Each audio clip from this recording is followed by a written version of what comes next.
Hey guys, what's up? I'm here for a review of a Serbian film. A Serbian horror film from 2009, and tonight's movie is The Life and Death of a Porno Gang. This movie has been on a couple, lists after gaining a bit of notoriety for being kind of disturbing, and I'm legitimately interested in whether or not it can be, and whether or not it will surpass a Serbian film.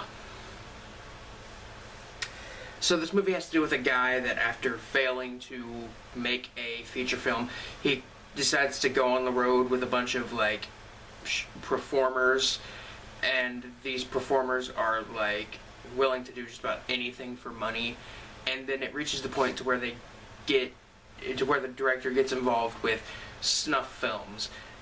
This sounds very, very interesting, but the only way I'm going to find out whether it is interesting or not is to watch it.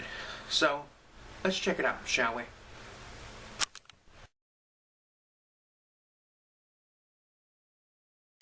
So, the film starts out with Marco, the filmmaker, the film director, basically telling the viewer about himself.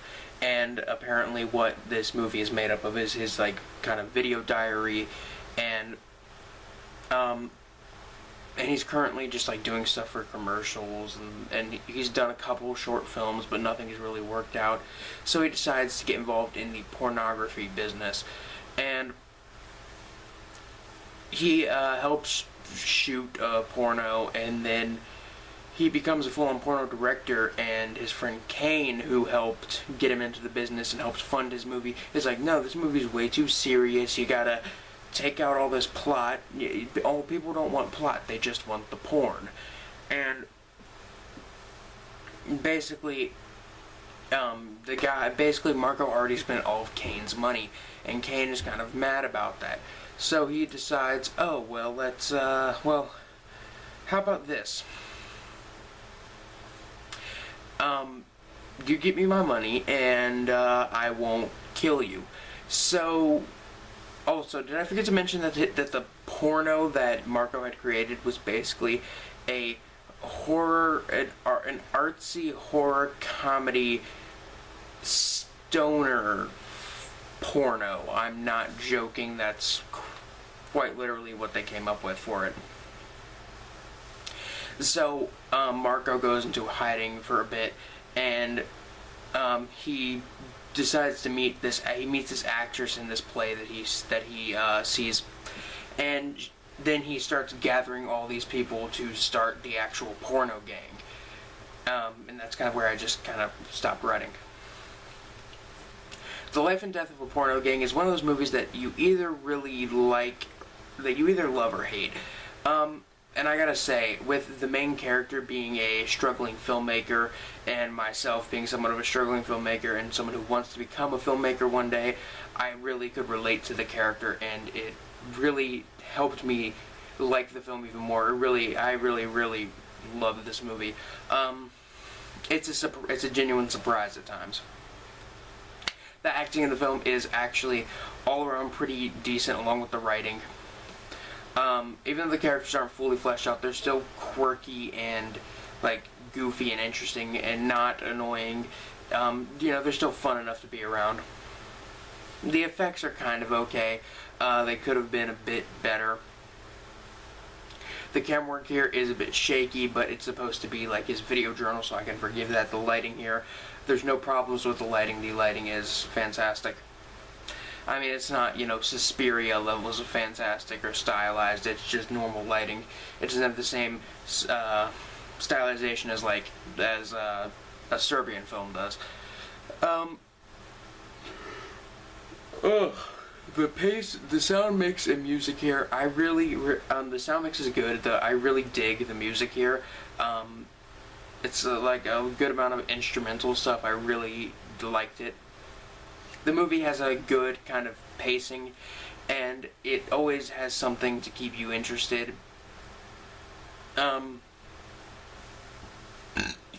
Excuse me. The movie always provides something to keep you interested in what's in the movie, in itself. And it kind of does the thing that Ichi the Killer does, in the sense that at 1 minute it will go from something really funny and goofy, really funny, kind of goofy and ridiculous, to being kind of sad and a bit violent or gritty.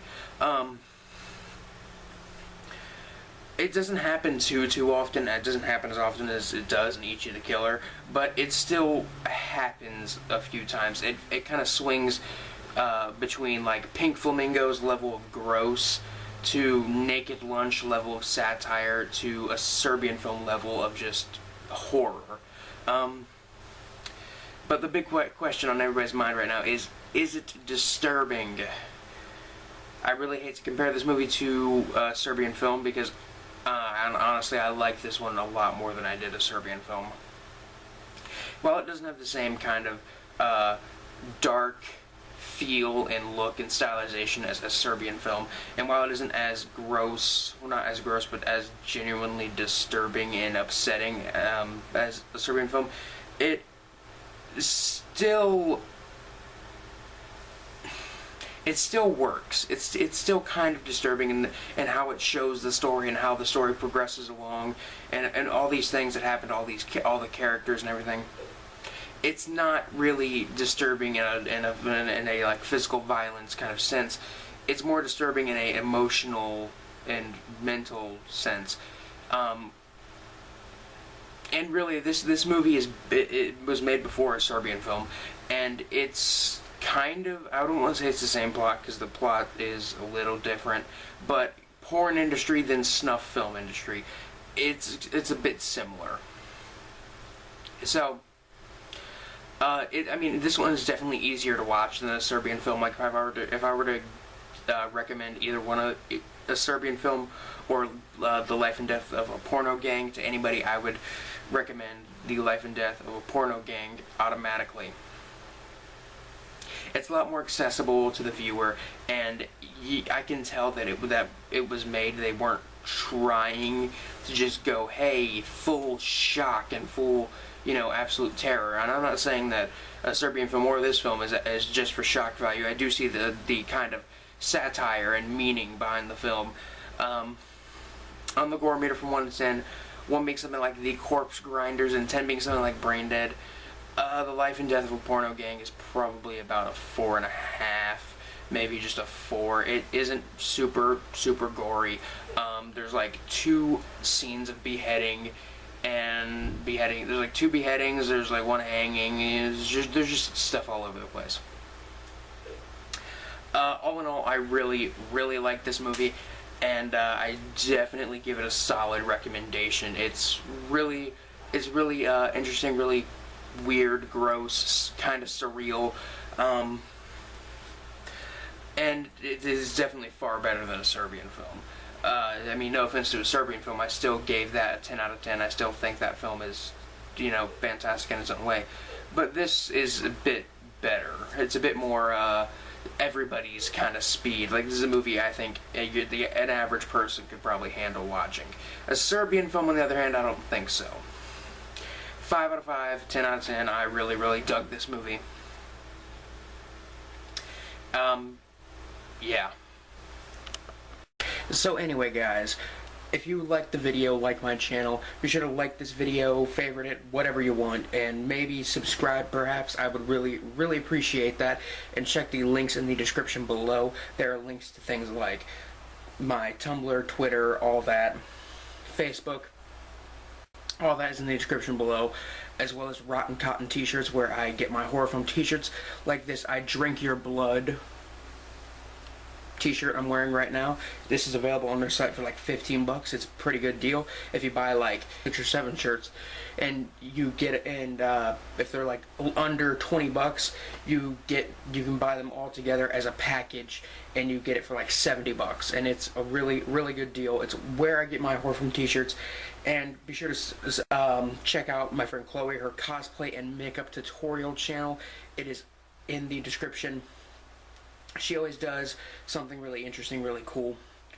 And I guess that's it. I'm signing off. You guys have a good day, good night, good whatever.